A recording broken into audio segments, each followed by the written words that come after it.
আসসালামু আলাইকুম। এটা হচ্ছে ভিয়েতনামি 12 মাসি মালটা।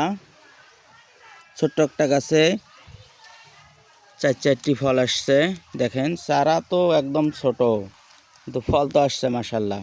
ভিয়েতনামি মালটার ফলন আসলেই অনেক ভালো হয়। অন্যান্য গাছগুলোতে দেখাই, শুধু এটাতে না। এই যে দেখেন, এই যে এই গাছটাতেও 5টা ফল আছে। এই যে দেখেন 2টা, এই যে 3টা, এই যে 2টা, 5টা। ছোট ছোট গাছেই 5টা ফল। অন্যান্য গাছেও ফল আছে, দেখাই সামনে। এই যে দেখেন ফল আসছে। ভিয়েতনাম মালটার ফলন অনেক ভালো মাশাল্লাহ। আর এই আমাদের চারাগুলো দেখেন, বেস্ট কোয়ালিটির, প্রিমিয়াম কোয়ালিটির চারা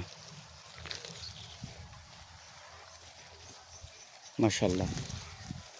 অনেক সুন্দর গ্রোথের চারা, খুব সুন্দর চারাগুলো।